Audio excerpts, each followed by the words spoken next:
கிறிஸ்துவுக்குள் பிரியமான என் அன்பு சகோதரர்களே, சகோதரிகளே, தேவ பிள்ளைகளே, தேவ ஜனமே, உங்கள் அனைவருக்கும் இயேசு கிறிஸ்துவின் ஈடு இணையற்ற நாமத்தினாலே வாழ்த்துதலையும் நன்றியையும் தெரிவித்துக் கொண்டு, இந்த நாளில் கூட அதாவது பாவ மன்னிப்புக்கான வழி இயேசு கிறிஸ்து என்ற வார்த்தையின்படி இன்றைக்கு நாம் பார்க்க போகிறோம். கர்த்தர் தாமே இந்த பாவியாகிய நீ மறைத்து வெளிப்படுவாராக, இயேசுவின் நாமத்தில் ஆமென். பாவ மன்னிப்பு நிச்சயத்தை பெற்றுக்கொள்ள வேண்டும். பரலோகத்தில் ஓரிடம் நீ பெற வேண்டும். இயேசு தருகிறார், இன்று தருகிறார். இயேசு தருகிறார், இன்று தருகிறார்.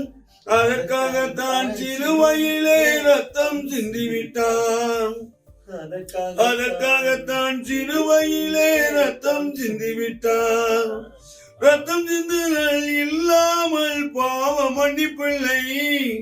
ரத்தம் சிந்துதல் இல்லாமல் பாவ மன்னிப்பில்லை. நம்ம இயேசு ராஜா நாமம் இல்லாமல் ரட்சிப்பும் இல்லை. நம்ம இயேசு ராஜா நாமம் இல்லாமல் ரட்சிப்பும் இல்லை. பாவ மன்னிப்பு நிச்சயத்தை பெற்றுக்கொள்ள வேண்டும். பரலோகத்தில் ஓரிடம் நீ பெற வேண்டும். ஆமாண்டவரே, நாங்கள் அனைவரும் இயேசுவின் ரத்தத்தினாலும் இயேசுவின் நாமத்தினாலும் அப்பா நாங்கள் பாவ மன்னிப்பை பெற்றுக்கொண்டு உமக்கென்று வாழ எங்களை ஒப்புக் கொடுக்கிறோம். இன்றைக்கும் கூட பாவ மன்னிப்புக்கான வழி இந்த உலகத்தில் யாரும் இல்லை ஆண்டவரே. ஆண்டவராகிய இயேசு கிறிஸ்து ஒருவர்தான் என்பதை அறிந்து நாங்கள் அப்பா அந்த வார்த்தைகளை கொடுக்கும்படியாய் இந்த பாவியாகி என்னை சிலுவைக்கு பின்னால் மறைத்து நீர் வழிபடும் இயேசுவின் நாமத்தில் ஆமென். ஹல்லேலூயா. ஒரு அல்லேலூயா சொல்லுங்க எல்லாரும். கர்த்தர் நல்லவர். இன்றைக்கும் கூட லூக்கா 7வது அதிகாரம் 48வது வசனம் இவ்வண்ணமாய் சொல்லப்படுகிறது. ஒரு அற்புதமான வார்த்தை. இந்த வார்த்தை முதலாவது ஆண்டவர் இதுல என்ன சொல்றாருன்னா, 41வது வசனம் சொல்லுது, அப்பொழுது அவர் ஒருவனிடத்தில் 2 பேர் கடன் பட்டிருந்தார்கள். ஒருவன் 5 வெள்ளிக்காசும் மற்றவன் 50 வெள்ளிக்காசும் கொடுக்க வேண்டியதாக இருந்தது. கொடுக்க அவர்களுக்கு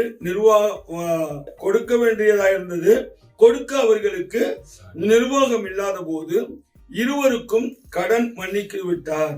இப்படி இருக்க அவர்களில் எவன் அவனிடத்தில் அதிகமாய் அன்பாயிருப்பான், அதை சொல் என்றார். இயேசு கேட்கிறாரு, ஒருத்தண்ட 500 வெள்ளி, ஒருத்தண்ட 50 காசு. அல்லேலூயா. 50 வெள்ளி அப்படின்னு வச்சுக்கிறோமே. அப்ப அந்த ரெண்டையும் ஆண்டவர் என்ன பண்றாரு, ஒருத்தண்ட ஒரு ஆளு கொடுத்துட்டு மறக்கிறாரு, மன்னிக்கிறாரு. வேணாம் எனக்கு அப்படின்னு சொல்லி 500 வெள்ளியும் வேணாங்கிறாரு, 50 வெள்ளியும் வேணாங்கிறாரு. அப்ப அந்த 2 பேர்ல யார் அதிகமா அந்த முதலாளி மேல அன்பா இருப்பாங்க? 500 வெள்ளி கொடுத்தா பாருங்க, 500 வெள்ளிய வேணான்ட்டாரே, பரவாயில்லையே, ரொம்ப நல்ல மனுஷப்பா அப்படின்னு சொல்லிட்டு அவன் அதிகமாய் அன்பு செலுத்துவான். அந்த அன்புக்கு அந்த உதாரணத்துக்கு ஆண்டவர் சொல்றாரு. இதுல 43வது வசனம் சொல்லுது, சீமோன் பிரதித்திரமாக எவனுக்கு அதிகமாய் மன்னிக்கப்பட்டானோ பாருங்க, மன்னித்து விட்டானோ அவனே அதிக அன்பாயிருப்பான் என்று நினைக்கிறேன் என்றான். அதற்கு அவர் இயேசுப்பா சொல்றாரு, சரியாய் நிதானித்தாய், நீ சரியா சொன்ன மகனே, சரியா நிதானித்தாய் என்று சொல்லி ஸ்திரீயிடமாய் திரும்பி சீமோனை நோக்கி, இந்த ஸ்திரியை பார்க்கிறாயே, நான் உன் வீட்டில் பிரவேசித்தேன், நீ என் கால்களுக்கு தண்ணீர் தரவில்லை. இவளோ கண்ணீரினால் என்ன பண்றான், கண்ணீரினால் என் கால்களை நனைத்து என் பாருங்க தன் தலைமயிரினால் அவைகளை துடைத்தாள். நீ என்னை முத்தம் செய்யவில்லை. இவளோ என்ன பண்றா, நான் உட்பிரவேசித்தது முதல் என் பாதங்களை ஓயாமல் முத்தம் செய்தாள். அழகா சொல்றாரு, நீ என் தலையின் எண்ணெய் பூசவில்லை, இவளோ என் பாதங்களின் பரிமள தைலத்தை பூசினாள். ஆகையினால் ஆண்டவர் சொல்றாரு, ஆதலால் நான் உனக்கு சொல்லுகிறேன், இவள் செய்தது அநேக பாவங்களை மன்னிக்கப்பட்டது. இவள் மிகவும் அன்பு கூர்ந்தாலோ, எவனுக்கு கொஞ்சம் மன்னிக்கப்படுகிறதோ அவன் கொஞ்சமாய் அன்பு கூறுவான் என்று சொல்லி அவளை நோக்கி, உன் பாவம் மன்னிக்கப்பட்டது என்றார். ஆண்டவராகிய இயேசு இந்த இடத்துல அந்த மகள் அதிக பாவங்களை செய்தவள். அப்படிப்பட்ட ஒரு பாவத்தை இயேசு மன்னிக்கும்படி இவள் என்ன பண்றா, தன் பாதங்களை முத்தம் செய்கிறா, அவருடைய பாதத்தை கழுவுறா, கண்ணீரால கழுவுறா. அவளுடைய வாழ்க்கை மகா ஒரு கொடூரமான வாழ்க்கையா இருந்துச்சு. அந்த வாழ்க்கையிலிருந்து ஆண்டவர் அந்த மகளுக்கு பாவ மன்னிப்பை கொடுக்கிறார். அந்த மன்னிப்பை கொடுத்து சொல்றார், அவளை நோக்கி உன் பாவம் உனக்கு மன்னிக்கப்பட்டது என்றார். உடனே அவளுடைய பாவத்தை மன்னிச்ச உடனே ஆண்டவராகிய தேவன் ஒரு என்ன அதுக்கு எதுக்கு உதாரணத்துக்கு ஆண்டவர் சொல்றாருன்னா 50 500. அப்ப அதிக பாவம் செஞ்சவங்க திடீர்னு அவங்களுக்கு பாவ மன்னிப்பை கொடுத்து, அவர்களுடைய இயேசுவின் ரத்தத்தினால பாவ மன்னிப்பை கொடுத்து அவர்களை மீட்டெடுத்தாச்சுன்னா அவங்களுக்குள்ள என்ன இருக்கும்? இயேசு மேல அதிக அன்பு இருக்கும். ஆண்டவரே, நாங்கள் இவ்வளவு பாவம் செய்தோமே, இவ்வளவு அக்கிரமம் செய்தோமே, இவ்வளவு மகாபலிய கொடூரங்களை செய்தோமே. அப்ப அதிக பாவம் செஞ்சவங்க திடீர்னு அவங்களுக்கு பாவ மன்னிப்பை கொடுத்து, அவர்களுடைய இயேசுவின் ரத்தத்தினால பாவ மன்னிப்பை கொடுத்து அவர்களை மீட்டெடுத்தாச்சுன்னா அவங்களுக்குள்ள என்ன இருக்கும்? இயேசு மேல அதிக அன்பு இருக்கும். ஆண்டவரே, நாங்கள் இவ்வளவு பாவம் செய்தோமே, இவ்வளவு அக்கிரமம் செய்தோமே, இவ்வளவு மகாபலிய கொடூரங்களை செய்தோமே, எங்களையும் நீ மன்னிப்பீரா, எங்களையும் நீ மன்னித்தீரான்னு சொல்லி அதிக அன்பு செலுத்த தோணும். அல்லேலூயா. அதுபோல இந்த இடத்துல அந்த மகளை ஆண்டவர் மன்னிக்கிறாரு. ஏனென்றால் மன்னிப்பு என்பது, பாவ மன்னிப்பு என்பது இயேசுவால மட்டும்தான் கொடுக்க முடியும். மற்ற யாராலையும் அந்த மன்னிப்பை கொடுக்க முடியாது. அதே வசனம் சொல்லுது பாருங்க, மார்க்கு 2வது அதிகாரம் 5வது வசனத்தை வாசிப்போமா? இயேசு அவர்கள் விசுவாசத்தை கண்டு திமிர்வாதக்காரனை நோக்கி மகனே, உன் பாவம் உனக்கு மன்னிக்கப்பட்டது என்றார். மகனே, உன் பாவங்கள் உனக்கு மன்னிக்கப்பட்டது என்றார். பாருங்க, அற்புதமான ஒரு வார்த்தை. அடுத்து எந்த இடத்துல ஆண்டவர் மன்னிக்கிறார் பாவத்தை? ஒரு திமிர்வாதக்காரனை பார்க்கிறாரு. அந்த மகனுக்கு ஒரு அற்புதத்தை செய்யும்படி ஆண்டவர் அந்த இடத்துல என்ன பண்றாரு? இயேசு அவனை நோக்கி விசுவாசத்தை கண்டு திமிர்வாதக்காரனை நோக்கி என்ன செய்யறாங்க? அதுக்கு முன்னாடி வசனம் 3-4 வாசிச்சீங்கன்னா, அப்பொழுது 4 பேர் ஒரு திமிர்வாதக்காரனை சுமந்து கொண்டு அவரிடத்தில் வந்தார்கள். ஜனக்கூட்டத்தின் மித்தம் அவருக்கு சமீபமாய் சேரக்கூடாமல் அவர்கள் இருந்த வீட்டிலே மேல் கூரையை பிரித்து திறப்பாக்கி திமிர்வாதக்காரனை கிடக்கிற படுக்கையிலே இறக்கினார்கள். அவன் திமிர்வாதக்காரன் பாவத்தின் மித்தம் திமிர்வாதம் முடித்து கிடக்கிறான்.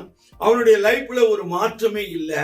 எல்லாம் ஒரு நுடமாய் கிடக்கிறான். திமிர்வாதம்னா கைகாலாம் பிடிச்சி இழுக்கிறது, புரியுதா? அந்த மாதிரி கிடக்கிறான். அப்படி கிடந்தவனை என்ன பண்றாங்க? 4 பேரும் சீசர்கள் அவனை தூக்கிட்டு வர்றாங்க. இயேசு பக்கத்துல போக முடியல. ஜன கூட்டம் அதிகபட்சமான கூட்டங்கள் இருக்கு. அப்ப என்ன பண்றது அப்படின்னு சொல்லிட்டு மேல் கூரையை பிரிக்கிறாங்க. அந்த ஓட்டை பிரிச்சுட்டு எல்லாத்தையும் எடுத்து விட்டு மேல கட்டிலோடு அவனை இறக்குறாங்க. இறக்குன உடனே ஆண்டவர் பார்க்கிறாரு, என் அன்பு பிள்ளைகள், அதாவது திமிர்வாதக்காரனை பார்த்து ஆண்டவர் செய்யல, அந்த 4 பேருடைய விசுவாசம், அவர்களுக்குள்ள இருந்த ஒரு நம்பிக்கை. கண்டிப்பா மேலிருந்து ஆண்டவர் அந்த திமிர்வாதக்காரனை இறக்கிட்டா ஆண்டவராகிய இயேசு நிச்சயமாய் பாவ மன்னிப்பு கொடுப்பாரு, இவனுக்கு சுகத்தை கொடுப்பார் என்று எண்ணி அவர்கள் 4 பேரும் அந்த கட்டளை இறக்கணும். உடனே ஆண்டவர் சொல்றாரு 5வது வசனம், இயேசு அவர்கள் விசுவாசத்தை கண்டு. அப்ப இயேசு அந்த இடத்துல என்ன பண்றாரு? அந்த 4 பேரோட விசுவாசத்தை பார்க்கிறாரு. என் பிள்ளைங்க எப்படியாவது உனக்கு சுகம் கொடுக்கணும்னு சொல்லி இவர்கள் தூக்கிட்டு வராங்களே, இவங்க கொண்டாந்து இறக்குறாங்களே, ஆகையினால் அவர்களுடைய விசுவாசத்தை கண்டு திமிர்வாதக்காரனை பார்த்து நோக்கி, மகனே, உன் பாவங்கள் உனக்கு மன்னிக்கப்பட்டது என்றார். ஏன் பாவங்கள் மன்னிக்கப்பட்டது? பாவத்தின் மித்தம் அவனுடைய லைஃப்ல அவனுக்கு என்ன நடக்குது பாத்தீங்கன்னா, திமிர்வாதக்காரனா இருக்கிறான். பாவத்தினாலதான் அவனுக்கு அந்த நோய் வந்தது. நான் சொல்ற புரியுதா? அல்லேலூயா. ஹலோ, எல்லாருக்கும் புரியுதா? ஆமா, பாருங்க, உங்கள் பாவங்கள் உனக்கு மன்னிக்கப்பட்டது என்றார். உடனே அப்பா சொல்லிட்டு அடுத்து சொல்றாரு, அங்கே உட்கார்ந்து இந்த வேதபாரகர் சிலர், இவன் இப்படி தேவதூஷணம் சொல்லுகிறது என்ன? தேவன் ஒருவரை தவிர பாவங்களை மன்னிக்கத்தக்கவர் யார் என்று தங்கள் இருதயங்களை சிந்தித்துக் கொண்டிருந்தார்கள். அவர்கள் தங்களுக்குள்ளே இப்படி சிந்தித்துக்கிறார்கள் என்று இயேசு உடனே தம்முடைய ஆவியில் அறிந்து அவர்களை நோக்கி, நீங்கள் உங்கள் இருதயங்களை இப்படி சிந்திக்கிறது என்ன? உன் பாவங்கள் உனக்கு மன்னிக்கப்பட்டது என்று சொல்லுவதோ, எழுந்து உன் படுக்கை எடுத்துக்கொண்டு நடவென்று சொல்லுவதோ எது எளிது? பூமியிலே பாவங்களை மன்னிக்க மனுஷகுமாரனுக்கு அதிகாரம் உண்டு என்பதை நீங்கள் அறிய வேண்டும் என்று சொல்லி திமிர்வாதக்காரனை நோக்கி, நீ எழுந்து உன் படுக்கை எடுத்துக்கொண்டு போ. என்ன சொல்றார்? படுக்கை எடுத்துக்கொண்டு உன் வீட்டுக்கு போ என்றார். உனக்கு சொல்லுகிறேன் என்றார். உடனே அவன் என்ன பண்றான்? எழுந்து தன் படுக்கையை எடுத்துக்கொண்டு எல்லாருக்கும் முன்பாக போனான். அப்பொழுது எல்லாரும் ஆச்சரியப்பட்டு, நான் ஒரு காலம் இப்படி கண்டதில்லை என்று சொல்லி தேவனை மகிமைப்படுத்தினார்கள். எனக்கு அன்பான தேவனுடைய ஜனமே, திமிர்வாதக்காரனா இருக்கிறதுக்கு காரணம் என்ன? அவனுக்கு இப்படிப்பட்ட ஒரு நோய் வந்தது என்ன காரணம்னா, அவன் பாவம் செய்தவனாய் இருந்தான், பாவம் நிறைந்தவனாய் இருந்தான். ஆகையினாலதான் அப்பா சொல்றாரு, உன் பாவம் உனக்கு மன்னிக்கப்பட்டது என்றார். அவர்களுடைய விசுவாசத்தை கண்டு, சீசர்களுடைய விசுவாசத்தை கண்டு, இவர்களுக்காக இவனுக்கு சுகம் கொடுக்கணும், பாவம் மன்னிக்கப்படணும், இவன் இந்த திமிர்வாதத்தில் இருந்து அவனுக்கு சுகத்தை கொடுக்கணும்னா அவனுடைய பாவங்கள் மன்னிக்கப்படணும். அப்ப அந்த பாவத்தை மன்னிக்க இந்த உலகத்துல யாருக்கு அதிகாரம் உண்டுன்னு பாத்தீங்கன்னா, பரிசுத்த தேவனாகிய ஆண்டவராகிய இயேசு கிறிஸ்துக்கு ஒருவருக்கு மட்டும்தான் பாவத்தை மன்னிக்க அதிகாரம் உண்டு. நான் சொல்லல, வேதம் திட்டமும் தெளிவுமாய் சொல்லுகிறது. எனக்கு அன்பான தேவனுடைய ஜனமே, உங்கள் ஒவ்வொருவருக்கு நான் என்ன சொல்றேன்னா, இன்றைக்கு ஒருவேளை நீங்க பாவத்துல கிடந்து, சாபத்துல கிடந்து, பலவிதமான பாடுகள் மத்தியில நீங்க போய்கிட்டு இருக்கலாம். நீங்க ஒரே ஒருவரை நோக்கி கூப்பிடுங்க, நானே வழியும் சத்தியமும் ஜீவனுமாய் இருக்கிறேன் என்று சொல்லி ஆண்டவராகிய இயேசு கிறிஸ்து இந்த உலகத்துக்கு வந்தார். அந்த இயேசுவை நோக்கி நீங்கள் கூப்பிட்டீர்களானால் அவர் உங்களுக்கு மறு உத்தரவு அருளை செய்வார், உங்கள் பாவங்களை உங்களை விட்டு விலக்குவார், பெரிய மாறுதலை கட்டளையிடுவார். 1 யோவான் சொல்லுது, 1வது அதிகாரம் 7வது வசனம் சொல்லுது, அவர் ஒளியில் இருக்கிறது போல நாமும் ஒளியிலே நடந்தால் ஒருவரோடு ஒருவர் ஐக்கியப்பட்டிருப்போம். அவருடைய குமாரனாகிய இயேசு கிறிஸ்துவின் ரத்தம் சகல பாவங்களை நீக்கி நம்மை சுத்திகரிக்கும். எனக்கு அன்பான தேவனுடைய ஜனமே, இயேசுங்கிற நாமம் இல்லாமல் ரட்சிப்பு வராது. இயேசு ரத்தம் சிந்தப்படாமல் பாவ மன்னிப்பு யாருக்குமே உண்டாகாது. ஆகையினாலதான் ஆண்டவராகிய இயேசு கிறிஸ்து பரிசுத்த தெய்வமாய் இந்த உலகத்துக்கு வந்து தன்னையே பலியாய் கொடுத்து 3 நாள் பாருங்க, மரித்து 3ஆம் நாள் உயிரோடு எழுந்து வந்தார். அவர் மரணத்தை ஒப்பு கொடுத்தார். தன்னுடைய கடைசி சொட்டு ரத்தத்தை இந்த உலகத்திலே சிந்தினார். ஏன்னா அவர் ரத்தம் இல்லாமல் பாவ மன்னிப்பு இல்லை. அப்ப அந்த சர்வலோகத்தின் பாவத்தை சுமந்து தீர்க்கிற தேவ ஆட்டுக்குட்டியாய் தன்னை ஒப்பு கொடுத்து, உங்களுடைய பாவங்கள் நீக்கப்படும், உங்க சாபங்கள் நீக்கப்படும், கட்டுகள் அறுக்கப்படும், எல்லா விதமான அந்தகார வல்லமைகள் அழிக்கப்படும். ஒரு மாறுதலை கர்த்தர் தேவன் கட்டளையிடுவார். வேதம் தெளிவாய் சொல்லுகிறது, நம்முடைய பாவங்களை நாம் அறிக்கையிட்டால் பாவங்களை நமக்கு மன்னித்து எல்லா அநியாயத்தையும் நீக்கி நம்மை சுத்திகரிப்பதற்கு அவர் உண்மையும் நீதியும் உள்ளவராய் இருக்கிறார். எஸ், நம்மை சுத்திகரிக்க யாரால முடியும்னா ஆண்டவராகிய இயேசு கிறிஸ்துவால மட்டும்தான் முடியும். ஆகையினால அவர் பாதத்தில் ஒப்பு கொடுத்து நீங்கள் ஓடும் பொழுது கர்த்தர் உங்களுக்கு அற்புதங்களை செய்வார், அதிசய காரியங்கள் நடக்கும். அப்போஸ்தலர் 5வது அதிகாரம் 31வது வசனம் இவ்வண்ணமாய் சொல்லப்படுகிறது, இஸ்ரவேலுக்கு மனம் திரும்புதலையும் பாவ மன்னிப்பையும் அருளுகிறதற்காக அவரை அதிபதியாகவும் இரட்சகராகவும் தமது வலதுகரத்தினாலே உயர்த்தினார். யார? ஆண்டவராகிய இயேசு கிறிஸ்துவ தமது வலதுகரத்தினால உயர்த்தினாரு. அவரால் மட்டும்தான் இஸ்ரவேலுக்கு ரட்சிப்பும் எல்லா காரியத்தையும் கர்த்தர் கொடுப்பார். அது அதே வசனம் பாருங்க, சங்கீதம் 78:38வது வசனம் சொல்லுது, அவரோ அவர்களை அழிக்காமல் இரக்கமுள்ளவர்களாய் அவர்கள் அக்கிரமத்தை மன்னித்தார். அவர் தமது உக்கிரம் முழுவதையும் எழுப்பாமல் அநேக தரம் தமது கோபத்தை விலக்கி விட்டார். எனக்கு அன்பான தேவனுடைய ஜனமே, இரக்கமும் உருக்கமும் நீடிய சாந்தமும் உள்ளவர், தன்னை பலியாய் ஒப்பு கொடுத்தவர். அவர் இரக்கமுள்ள தேவனாய் இருக்கிறபடினாலே அவர் பாதத்தில் ஒப்பு கொடுங்க. உங்க வாழ்க்கையில எல்லா பாவத்தையும் மன்னித்து உங்களை ஆசீர்வதிக்க அவர் வல்லமையுள்ளவராய் இருக்கிறார். ஆகையினால பாவ மன்னிப்புக்கான வழி இயேசு கிறிஸ்து ஒருவர் தான் என்பதை ஒப்பு கொடுங்க. மன்னிப்புக்கான அடிப்படை காரணம் தேவனின் மன உருக்கம். நல்லா அற்புதமா சொல்றாரு. சங்கீதம் 78:38 வாசிங்கப்பா, போடுங்க. 78:38. அவரோ அவர்களை அழிக்காமல் இந்த எதுக்கு சொன்னா மன்னிப்புக்கான அடிப்படை காரணம் என்னன்னா தேவனின் மன உருக்கம். அது எப்படி ஆண்டவர் சொல்றாரு பாருங்க.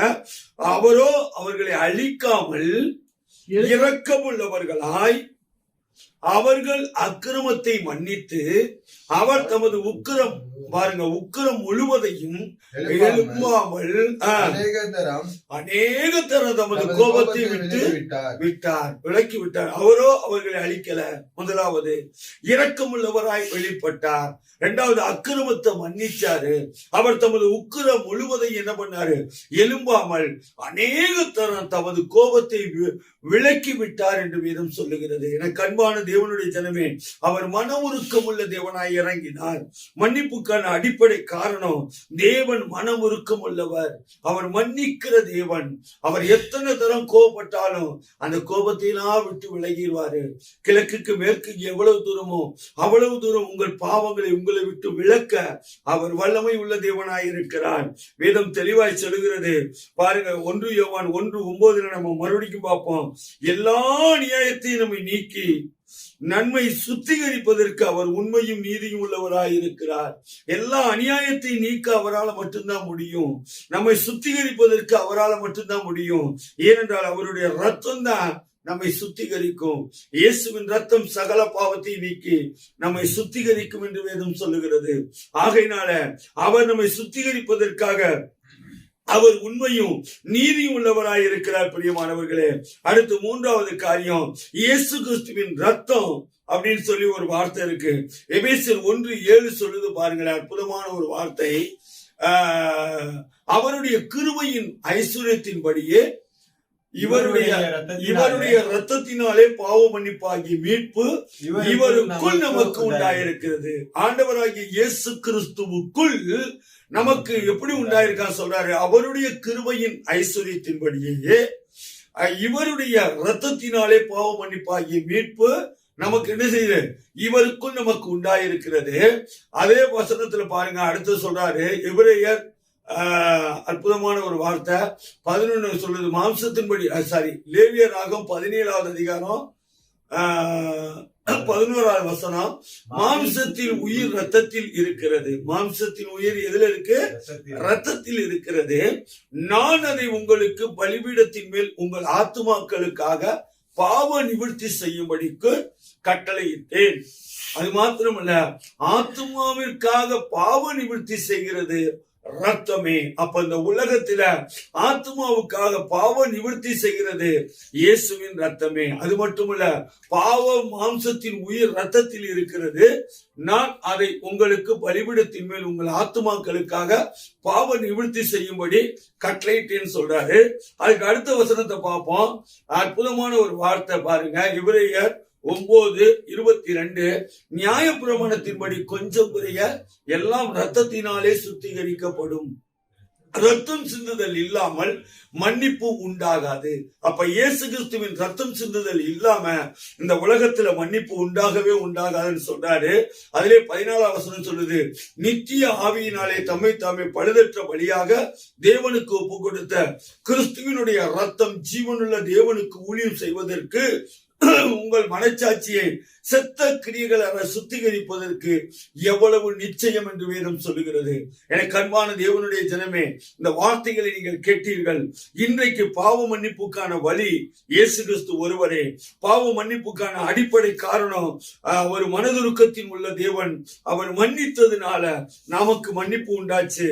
அது மாத்திரமல்ல, இயேசு கிறிஸ்துவின் ரத்தம் தான் சகல பாவத்தை நீக்கு சகலத்தையும் சுத்திகரிக்கும் என்பதை நாம் அறிந்து கொண்டு அவருடைய பாதத்தில் ஒப்பு கொடுத்து, ஏசப்பா என் பாவத்தை மன்னியும், என் குற்றங்களை மன்னியும், என் மீறுதலை மன்னியும். இன்று முதல் நான் மனிதனா மாற புது மனிதனா மாறணும். கிறிஸ்துவுக்குள் வருவொழுது பழையவைகள் எல்லாம் ஒளிந்து போயின, நான் புது சிருஷ்டியா இருக்கிறேன் என்று சொன்ன வார்த்தையின்படி புது சிருஷ்டியா என்னை உருவாக்கி மாற்றும் அப்பா, என்னை ஆயத்தப்படுத்துங்கப்பா, என்னை ஆசீர்வதிங்கப்பான்னு சொல்லி இயேசு பாதத்துல நோக்கி நீங்கள் கூப்பிடும் பொழுது கர்த்தர் உங்களை ஆசீர்வதிப்பார், உங்களை பெருக பண்ணுவார். நிச்சயமாய் இயேசுவின் ரத்தம் சகல பாவத்தை நீக்கி சகலத்தை சுத்திகரிக்கும். Thank you all of you. God bless.